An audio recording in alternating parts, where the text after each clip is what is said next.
இப்போ நம்ம நெக்ஸ்ட் என்ன பார்க்க போகிறோம்னா calculation involving unit cell dimension. ரைட்டா, டைமென்ஷனை பரிணாமம்னு சொல்லுவாங்க. அதோட அளவு ஒன்றும் இல்லை. அந்த செல்லு ஒரு யூனிட் செல்லில் பல யூனிட் செல்களில் சேர்ந்தது தானே உனக்கு அதை கிறிஸ்டாலைன்னு சொல்கிறாங்க. கிறிஸ்டாலைன்னு சொல்கிறாங்க, ஒரு அடுக்குன்னு சொல்கிறாங்க. ரைட்டா, அப்போது கிறிஸ்டாலைன் லேட்டிஸ்ன்னு சொல்கிறாங்க. கிறிஸ்டாலைன் லேட்டிஸ் என்னது அடுக்குன்னு சொல்கிறாங்க. ரைட்டா, அப்போது இது பல யூனிட் செல் செங்கல் பல செங்கலை வச்சுக்கணும். அதான் செங்கல்ன்றது ஒரு யூனிட் செல். அப்போ இந்த யூனிட் செல்லுக்குள்ளே என்ன இருக்குது அதை பார்க்கணும்ல. பல யூனிட் செல்கள் சேர்ந்தது தான் ஒரு கிறிஸ்டாலைன் லேட்டிஸ்ன்றான். லேட்டிஸ்ன்றது அடுக்கு.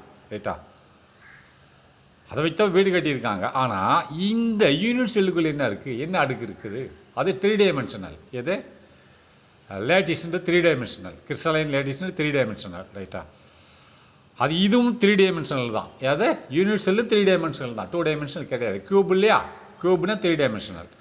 ஆனால் இதுக்குள்ள 2 டைமென்ஷனில் ஆட்டம்ஸ் லேயர்களாக அமைந்திருக்கிறது. ரைட்டா, நான் உதாரணத்துக்கு படம் போட்டு காமிச்சிடுறேன் பரப்படுறேன் எப்படின்ட்டு. இங்கே பாருங்கள், இது ஒரு யூனிட் செல். ரைட்டா, இது க்யூபு. க்யூபாக இருக்குது, XYZ 3 டைரெக்ஷன் இருக்குன்னா இது என்னது க்யூபுன்னு சொல்லியிருக்கேன். இதில் மொத்தம் இது இப்படி இருக்கும். ரைட்டா, க்யூப். எனக்கு படமே வரைய தெரியாது, சரி இருந்தாலும் ட்ரை பண்ணுறேன். இப்படி இருக்கும். இது வந்து XYZ, இது க்யூபு.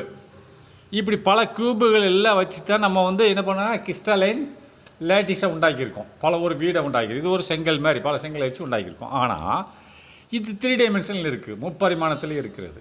ஆனால் இதுக்கு உள்ள ஆட்டம் லேயர்கள் இருக்கிறது, அணு லேயர்கள் படிமங்கள் இருக்கிறது. அது 2 டைமென்ஷனில் இருக்கும். ரைட்டா, XY 3 டைமென்ஷனில் இருக்கா. அதை வச்சு பல படிமங்களை வைத்துத்தான், அணு படிமங்களை வைத்துத்தான் இந்த ஒரு யூனிட் செல் உண்டாக்கப்பட்டது. அப்போ பல யூனிட் செல்களை வைத்துத்தான் ஒரு கிறிஸ்டாலைன் லேயர் உண்டாக்கப்பட்டது, கிறிஸ்டாலைன் லேட்டிஸ் உண்டாக்கப்பட்டது. இப்போது இதுக்கு உள்ளே இருக்கக்கூடிய அணுக்களின் படிமங்களை பார்க்கணும். அணுக்களின் படிமங்கள் எப்படி இருக்கும் நான் பாருங்கள். இப்போ 2 டைரெக்ஷன் X அண்ட் Y. ரைட்டா, இது 3 டைமென்ஷனல் கிடையாது, 2 dimension, X axis and Y axis. இது ஒரு பேப்பர் மாதிரி. பேப்பருக்கு ஒரு பேப்பர் பெஞ்சில் வச்சா அது என்ன X அண்ட் Y தான் இருக்கும். ஒரு சில்வர் கிளாஸை பெஞ்சில் வச்சேன்னா 3 டைமென்ஷனில் அளக்கணும். X Y ஹைட்டை அளக்கணும் இல்லையா, முப்பரிமாணம் கூப். இதுக்கு வந்து X. இது எப்படி வச்சுருப்பாங்கன்னா இதுக்குள்ளே இது ஒரு ஆட்டம் லேயர். இதுக்குள்ளே ஏகப்பட்ட ஆட்டங்கள் இருக்கிறது. ரைட்டா, இதுக்குள்ளே ஏகப்பட்ட அணுக்கள் இருக்கிறது, இல்லை அயன்கள் இருக்கிறது, இல்லை மாலிகுல்கள் இருக்குது, வாட் எவர் இட் மேபி, ஏதாவது இருந்துகிட்ருக்கு. ரைட்டா, இன்னொன்று இருக்கிறது இதேமாரி ஒரு லேயர். ரைட்டா, இதுக்குள்ளே ஆட்டம் இருக்கிறது இப்படி இருக்குது. ரைட்டா, இப்போது இந்த லேயர் வந்து 1ஆம் நம்பர் லேயர். இப்போ இன்னொரு லேயர் இருக்குது, இது மாதிரி இந்த பெரிய லேயர் 3ஆம் நம்பர் லேயர். ரைட்டா, இதுக்குள்ளே இருக்கிறது ஏகப்பட்ட லேயர் இருக்கிறது, ஆட்டம் லேயர்கள் 3ஆம் நம்பர். இது என்ன செய்வாங்கன்னா, இப்போ 1ஆம் நம்பர் இதா, இந்த 2ஆம் நம்பர் இதா, இது 1ஆம் நம்பருக்கு இந்த மேலே இதை அடுக்கி வச்சுருவாங்க. ரைட்டா, இதை அடுக்கி வச்சுருவாங்க. அப்போ எப்படி நம்ம ஒரு பேப்பர், அதுக்கு மேலே ஒரு பேப்பர், அதுக்கு மேலே ஒரு பேப்பர் வச்சு ஒரு 100 பேப்பர் ஒன்றா வைக்கிறோம்னு வச்சுக்கோமே, அதுதான் ஒரு யூனிட்னு அர்த்தம். அந்த ஒவ்வொரு பேப்பரும் ஒவ்வொரு அணு லேயர், அணுக்களை கொண்ட ஒரு அடுக்கு, 2 டைமென்ஷன். நல்லா பார்த்துக்க, 2 டைமென்ஷனில் இருக்கும். இதை தான் சொல்கிறான். இப்போ இந்த நான் அடுக்கி வச்சிருக்கேன். ரைட்டா, இதை ஒன்று அந்த லேயர்களுக்கு நடுவில் ஒரு கேப் இருக்கும் இல்லையா, அடுக்கி வச்சா கூட கேப் இருக்க தான் செய்யும், ஒட்டிகிட்டு இருக்கா இல்லையா, பசை ஓட்டு ஒட்டினா தான் ஒட்டிகிட்டு இருக்கும். ரைட்டா, அந்த கேப்பை நம்ம எவ்வளோ கேப்பில் இருக்குது, எவ்வளோ தூரம் கேப்பில் இருக்குது. இதே ஒன்று இதுக்கு மேலே நான் இதை அடுக்கி வைக்கிறேன். அப்போ 2க்கு நடுவில் ஒரு கேப் இருக்குது இல்லையா, அடுக்கி வச்சா கூட ஒரு கேப் இருக்க தான் செய்யும். அந்த கேப்பு எவ்வளோ டிஸ்டன்ஸ் தான், அதை ஸ்ட்ரெயிட் லைன். இப்போ நம்ம இந்த போட்டிருக்கோம் இல்லையா, என்ன போட்டிருக்கோம், இப்போ இது ஒரு ஆட்டம், இது ஒரு ஆட்டம், இது ஒரு ஆட்டம், 2க்கு நடுவில் ஒரு இணைத்தம்னா இது வேறு ஸ்ட்ரைட் லைன் சொல்லுவாங்க, அல்லது எட்ஜுன்னு சொல்லுவாங்க. ரைட்டா, எட்ஜுன்னு சொல்லலாம். எட்ஜுன்னு இங்கே தான் சொல்லுவாங்க, வேறு இடத்துல போய் எட்ஜுன்னு சொல்லிடக்கூடாது, நுணைன்னு வரும். ரைட்டா, இந்த இடத்துல எட்ஜு இந்த சாப்டரில். ரைட்டா, அப்போ இது அடுக்கி வச்சா கூட அந்த 2க்கு நடுவில் ஒரு கேப் இருக்கும். அது எவ்வளோ தூரம் கேப் இருக்குன்றது தான் டிஸ்டன்ஸ். 2க்கு நடுவில் உள்ள கேப்புக்கு தான் டின்னு குறிப்பாங்க. ரைட்டா, டி, ஸ்மால் டி. அந்த கேப் எவ்வளோ இருக்குதுன்னு பார்க்கணும், அதுதான் இந்த இது ஃபார்முலா. ரைட்டா, சரி பார்ப்போம். இங்கே வாங்க, calculation involving unit cell dimension. கேல்குலேஷன்னா கணக்கிட போகிறோம் நம்ம. எப்படி இன்வால்விங்னா அதில் செயல்பட்டு கொண்டு இருக்கிறது. யூனிட் செல் டைமென்ஷன் பரிமாணம் அளவு வந்து யூனிட் செல்னா மொத்தம். பார்த்தியா சொல்லிட்டாங்க, யூனிட் செல்லுக்குள்ளே என்ன பரிணாமங்கள் இருக்கிறது, அளவு எப்படி இருக்கிறது அப்படின்னு என்னது, எப்படி ஆட்டம் லேயர்கள் அமைந்திருக்கிறது, ஒவ்வொரு ஆட்டம் லேயருக்கு இன்னொரு ஆட்டம் லேயருக்கு நடுவில் எவ்வளோ கேப் இருக்குதுன்னு பார்க்கணும். ரைட்டா. இது எதை பயன்படுத்தி நம்ம செய்ய போகிறோம்? X ray diffraction. எக்ஸ்ரே கதிர்களை பயன்படுத்தி நாம் செய்ய போகிறோம். இப்போ நான் எலும்பு ஃபோட்டோ எடுக்கணும் நெஞ்செலும்பில். எக்ஸ்ரேக்கு முன்னாடி போய் நின்னா அந்த எக்ஸ்ரே கதிர்கள் என் நெஞ்செலும்பில் படும். எல்லா இடத்துலையும் படும். அவன் எக்ஸ்ரே கதிர்களோட வேவ் லென்த்து டிஃப்ராக்ஷன் ஆகும், சிதறம். எலும்பை வந்து ஊடுருவ முடியாது, சதைகளை ஊடுருவி போயிடும். அப்போ எங்கெங்கே ஊடுருவ முடியலையோ அது டிஃப்ராக்ஷன் ஆகிடும். டிஃப்ராக்ஷன்னா ரெஃப்ளெக்ஷன் சொல்லுவாங்க. ரெஃப்ளெக்ஷன் சிதறல்கள், அது ரெஃப்ளெக்ஷன் சொல்லலாம். இந்த இடத்துல ரெஃப்ளெக்ஷன் சொல்லலாம். சிதறல் வெளியில் எதிர்நோக்கி போயிடும். அது எதிர்நோக்கி போகிறது ஒவ்வொரு இடத்துலையும் ஒரு ஆங்கிளில் போகும். ஏன்னா நேராக படுதுன்னு சொன்னால் அது ஒரு சின்ன ஆங்கிளில் போகும், கொஞ்சம் இன்னொரு எலும்பில் படுதுன்னு அது வேறு ஆங்கிளில் போகும். அப்போ ஆங்கிள் மாறுபடும். ஆங்கிள் மாறுபடும் போது அது எப்படி மாறுபடுதுன்னு சொல்கிறாங்க கேளுங்க. அதையும் சொல்லிடுறேன் இப்போ. டிஃப்ராக்ஷன்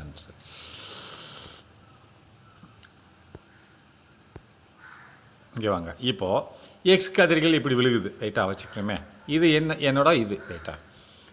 இப்படி எக்ஸ் கதிர்கள் விழுந்த உடனே இப்போ எக்ஸ் கதிர்கள் விழுகிறது. இப்படி விழுகிறதா. இப்போ என்ன செய்ய, இந்த கதிர் இப்படி போகுது, இந்த கதிர் இப்படி போகுது, இந்த கதிர் இப்படி. ஒரே கதிர் தான் போகுமா? போகாது. பல கதிருக்கு பல டிஃப்ராக்ஷன் வரும். அப்போது ஒவ்வொரு டிஃப்ராக்ஷனுக்கு ஒரு ஆங்கிள் இருக்கும். இருங்க நான் அழிச்சிட்றேன், ஒன்றை வச்சு சொல்லித்தரேன், அப்போ தான் புரியும். இப்போ ஒன்று வருது ரைட்டா. இப்போ இது டிஃப்ராக்ஷன் இது பட்டு டிஃப்ராக்ஷன் ஆகும்போது இப்படி போகும், இப்படி போகும். அப்போது இந்த கதிருக்கும் ஃபஸ்ட்டு டிஃப்ராக்ஷனுக்கு நடுவில் ஆங்கிள், அப்போ செகண்ட் டிஃப்ராக்ஷன் ஆகிருக்கு இல்லையா, அது நடுவில் உள்ள ஆங்கிள். அதை பார்ப்பாங்க. ஆங்கிள் வேரி ஆகும், ஆனால் கோணங்கள் வேரி ஆகும். அப்போது இந்த கோணங்களை வச்சு தான் அது என்னு சொல்லுவாங்க. அந்த ஃபார்முலாவில் என்னு ஒன்று கொடுத்துருப்பாங்க. என்னோட வேலையை கவுண்ட் பண்ணுவாங்க. பக்கத்தில் டிஃப்ராக்ஷன் ஆகிடுச்சு, கோணம் கம்மியாக இருக்குது அப்படின்னா N1ன்னு அர்த்தம். தூரமாக இருக்குன்னா N2ன்னு சொல்லுவாங்க. அப்போ எண் மாறும். எவ்வளோ கோணங்கள் அதிகமாகுதோ, கோணத்தோட அளவு அதிகமாக என்னோட அளவு அதிகமாகும். N1 இல்லை 2 இல்லை 3, அவ்வளோதான். அதுக்கு மேலே போகாது ரைட்டா. மேக்ஸிமம் 1-2க்குள்ளே தான் இருக்கும். சரி பார்த்துக்கோங்க, நான் சொல்கிறேன், இப்போ படிக்கிறேன். எக்ஸ்ரே டிஃப்ராக்ஷன் அனலைஸ் எக்ஸ்ரே டிஃப்ராக்ஷனை வைத்து எக்ஸ்ரே சிதறல்கள், அது ரெஃப்ளெக்ஷனே வச்சுக்கேன் இந்த இடத்துல. எக்ஸ்ரே சிதறல்களை சிதறலாம் ஊடுருவ முடியல, டிஃப்ராக்ஷன் ஆகுது, ஊடுருவ முடியல. எக்ஸ்ரே டிஃப்ராக்ஷன் அனலைஸ்னு பகுப்பாய்வு செய்கிறது. எதை? Is the most powerful tool for the most இந்த எக்ஸ்ரே டிஃப்ராக்ஷன் என்ற ஒரு செயல்பாடு. அப்படின்னா எக்ஸ் கதிர்களை வைத்து சிதறடிக்க வைக்கும் ஒரு வேலைப்பாடானது எவ்வாறாக இருக்கிறது? அனலைஸ், அதை எக்ஸ்ரே டிஃப்ராக்ஷன் அனலைஸ், எக்ஸ்ரே கதிர்களை வைத்து டிஃப்ராக்ஷன் செய்ய வைக்கும் ஒரு பகுப்பாய்வானது எவ்வாறாக இருக்கிறது? இஸ் த மோஸ்ட் பவர்ஃபுல், மிகவும் சக்தி வாய்ந்த ஒரு செயல்பாடாக இருக்கிறது. எதற்கு, எந்த பர்பஸுக்கு அப்படின்னு பார்க்கங்களா? Is the most powerful tool, அதாவது மிக சக்தி வாய்ந்த ஒரு டூல்னால் ஒரு பொருளாக இருக்கிறது. என்ன வேலைக்கு இந்த எக்ஸ்ரே டிஃப்ராக்ஷன் என்ன வேலைக்கு அப்படின்னு பார்த்தா, for the determination of crystal structures. For the டிட்டர்மினேஷனாக ஒரு நம்ம தீர்மானத்துக்கு வரணும். நம்மளுக்கு புரியலை எப்படி இந்த ஆட்டம் லேயர் அமைந்திருக்குன்னு வரணும், அதை கண்டுபிடிக்கணும். அப்படின்னா ஒவ்வொரு லேயருக்கு மேலே இடையில கேப் எவ்வளோ இருக்குன்னா, ஃபார் த டிட்டர்மினேஷனாக கண்டுபிடிக்கிறதுக்கு எதை ஆஃப் கிறிஸ்டல் ஸ்ட்ரக்சர்ஸ். கிறிஸ்டல்னால் இந்த படிக அமைப்புகள், இப்போ மீனிங்கை மொத்தம் சொல்லிட்டான்னு நீங்கள் அதை அந்த யூனிட் செல்லுக்குள்ளே இருக்கக்கூடிய படிக அமைப்புகள், அதாவது ஆட்டம் லேயருக்கு நடுவில் உள்ள கேப்பை கண்டுபிடிக்கிறது தான். படிக அமைப்புகளை நாம் தீர்மானிப்பதற்கு முக்கிய கருவியாக பயன்படுவது எக்ஸ்ரே டிஃப்ராக்ஷன் பகுப்பாய்வு. அதுதான் பொருள். எக்ஸ்ரே டிஃப்ராக்ஷன் பகுப்பாய்வு என்பது இது மோஸ்ட் பவர்ஃபுல் டூல், முக்கியமான ஒரு சக்தி வாய்ந்த ஒரு பொருளாக இருக்கிறது. எதற்கு? For the determination of crystal structures. For determination நம்ம கண்டுபிடிப்பதற்கு, டிட்டர்மினேஷன் தீர்மானம் செய்வதற்கு. இந்த இடத்துல தீர்மானம் செய்வதற்குன்னு சொன்னால் உனக்கு புரியாது. இப்போ கண்டுபிடிப்பதற்குன்னு போட்டுக்காங்க, இன்வென்ஷன் போட்டுக்காங்க. கண்டுபிடிப்பதற்கு ஆஃப் கிறிஸ்டல் ஸ்ட்ரக்சர், கிறிஸ்டல் அமைப்பை கண்டுபிடிப்பதற்கு இவை முக்கியமான டூலாக பயன்படுத்தப்படுகிறது. த இன்டர்ஃபேஸ் டிஸ்டன்ஸ் இந்த சொல்லிட்டேன் பாருங்கள். த இன்டர்பிளானர் டிஸ்டன்ஸ் த இன்டர்பிளானா ஒவ்வொரு பிளான் ஆட்டம் பிளான் சொன்னல பிளான் டிஸ்டன்சஸ் டி. இப்போ ஒரு அடுக்கு வச்சுட்டேன், அதுக்கு மேலே ஒரு அடுக்கு வச்சுருக்கேன், ரெண்டுக்கு நடுப்பட்ட தூரம் அதான் சொல்கிறான். முதல்ல படத்தை போட்டு காமிச்சல த இன்டர்பிளானர் பிளானது அணுக்களால் ஆனப்பட்ட ஒரு தகடு. ரைட்டா? தகடுனா ஒரு பிளான் லேயர், அதாவது ஆட்டம் லேயர். அப்போ ஒன்று அடுக்கி வச்சுருப்போம், டூ டைமென்ஷனில் இருக்கும். அடுக்கி வச்சா தான் 3 டைமென்ஷனில் இது க்யூபாக வரும். ரைட்டா? அதான் சொல்கிறேன். த இன்டர்னா ரெண்டும் இன்டர் பிளானர்னா லேயர். அது லேயர் எப்படி செஞ்சது? அணுக்களால் ஆனது, இல்லை அயன்களால் ஆனது, இல்லை மாலிகுலால் ஆனது. டிஸ்டன்சஸ் அப்போ 2 பிளானர்களுக்கு நடுவில் தூரமானது எப்படி டின்னு சொல்லப்படுகிறது? எதற்கு 2க்கு நடுவில் தூரம்? Between 2 successive planes. Between 2 success 2 அடுத்தடுத்து உள்ள ஒன்றுக்கு மேலே உள்ளது 2 சக்சஸிவ் அடுத்தடுத்து உள்ள பிளான் சமதளம். நான் லேயர்னு சொன்னேன், அவன் சமதளம் என்னது? ஒவ்வொரு சமதளமும் அடுக்கி வச்சிருக்கேன், ஒவ்வொரு பேப்பராக அடுக்கி வைக்கிறான். 2 பேப்பருக்கு நடுவில் உள்ள தூரம் அது டி. ரைட்டா? அது ஆட்டங்களால் செய்யப்பட்டது. ரைட்டா? அப்போது அப்படியே வச்சு தான் உனக்கு அது கியூபிக் வருது. ரைட்டா? அப்போது பிளான்ஸ் ஆஃப் ஆட்டம் சொல்லிட்டேன் பார்த்தீங்களா? ஆட்டங்களால் உண்டாக்கப்பட்ட பிளான் சமதளம். அப்போ அந்த சமதளம் எப்படி ஒன்றுக்கு மேலே ஒன்று அடுக்கி வச்சுருக்காங்க. அப்போ இடைப்பட்ட தூரம் அது ஒரு சமதளம், அது இன்னொரு சமதளத்துக்கு இடைப்பட்ட தூரம் தான் டி. ரைட்டா? அதாவது ஆட்டம் செல்லுகளால் ஆனதுன்னு சொல்லிட்டான். திரும்பி படிக்கணும் தேவையில்லை. இன்டர்பிளானர் டிஸ்டன்ஸ்னால் அந்த சமதளத்துக்கு நடுவில் உள்ள தூரம் டி என்று சொல்லப்படுகிறது. பட்வீன் எதுக்கு? பட்வீன் இடையில் 2 சக்சஸிவ் பிளான்ஸ் ஆஃப் ஆட்டம் என்னது? ஆட்டம் தான். பட்வீன் ஆட்டம்களுக்கு நடுவில் உள்ள சமதளம் எதால் செய்யப்படுது? ஆட்டங்களால் செய்யப்பட்டது. அந்த 2 சக்சஸிவ் ஒன்றுக்கு மேலே ஒன்று அடுக்கி வைக்கப்பட்டுள்ள சக்சஸ் அடுத்தடுத்து அடுக்கி வைக்கப்பட்டுள்ள இடைப்பட்ட தூரம் டி கேன் பி கேல்குலேட்டட். இவைகள் கணக்கிட முடியும். எப்படி? அந்த இடைப்பட்ட தூரத்தை யூஸிங் த ஃபாலோவிங் ஈக்குவேஷன். யூஸிங்னா பயன்படுத்தி, கீழ்கண்ட சமன்பாடை பயன்படுத்தி. அப்போ ஃபாலோவிங் ஈக்குவேஷன் ஃபார்ம் கீழ்கண்ட சமன்பாடின் வகை. ஃபார்ம்னு என்னது? 2 ஒன்று தான். ஈக்குவேஷன் போட்டாலும் சரி ஃபார்ம் 2 ஒன்று தான். ஃபார்ம்னா அந்த வடிவத்தை பயன்படுத்தி, ஈக்குவேஷன் வடிவத்தை பயன்படுத்தி. ஃபார்ம் அப்படின்னா த எக்ஸ்ரே டிஃப்ராக்ஷன் அப்படின்றான். அதனால் பார்த்துங்க, யூஸிங் த ஃபார்ம் ஈக்குவேஷன் கீழ்கண்ட ஈக்குவேஷன் சமன்பாடை பயன்படுத்தி அந்த சமன்பாடை என்ன செய்கிறது? Form the X-ray diffraction data அப்படின்றான். அதை ஃபார்ம்னா உண்டாக்குகிறது, எக்ஸ்ரே டிஃப்ராக்ஷனை ஃபார்ம்னா உண்டாக்குகிறது. எதை? எக்ஸ்ரே டிஃப்ராக்ஷன்களை உண்டாக்குகிறது. எக்ஸ்ரே டிஃப்ராக்ஷன் டேட்டானா என்னது? எக்ஸ்ரே எவ்வளோ தூரத்துக்கு எவ்வளோ ஆங்கிளில் டிஃப்ராக்ஷன் ஆகிருக்கு. டேட்டானா என்னது? தகவல்கள். நல்லா இப்படி படிங்க. கணக்கிடப்படுகிறது யூஸிங் த ஃபாலோவிங் ஈக்குவேஷன். கீழ்கண்ட சமன்பாடை பயன்படுத்தி கணக்கிடப்படுகிறது. அது என்ன செய்கிறது? சமன்பாடு ஃபார்ம் உண்டாக்குகிறது. எதை? X ray diffraction data.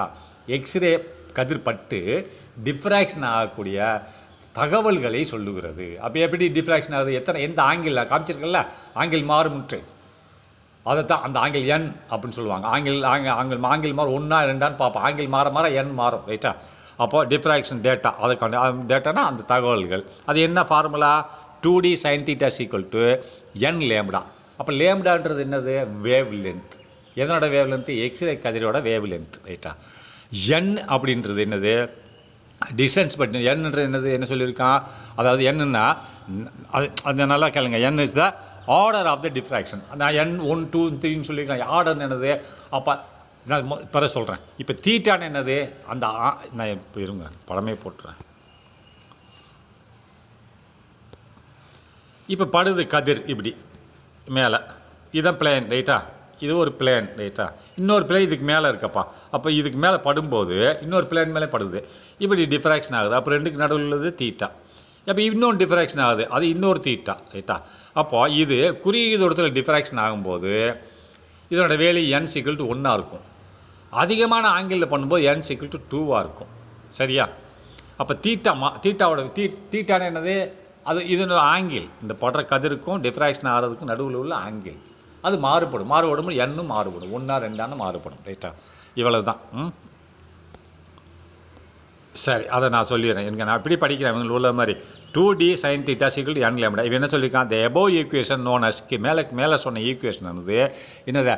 பிராக்ஸ் ஈக்குவேஷன் என்று அறியப்படுகிறது.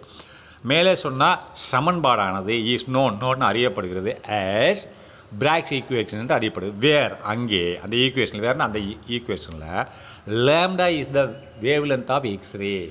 அந்த லேம்டாங்கிறது எக்ஸ்ரே எக்ஸ் கதிர்கள் விழுகுதில்லை, அதனோட வேவ் லென்த்ன்றான். இப்போ வேவ் லென்த்னு என்ன ஏற்கனவே ஃபிசிக்ஸில் சொல்லி கொடுத்துருக்கேன்.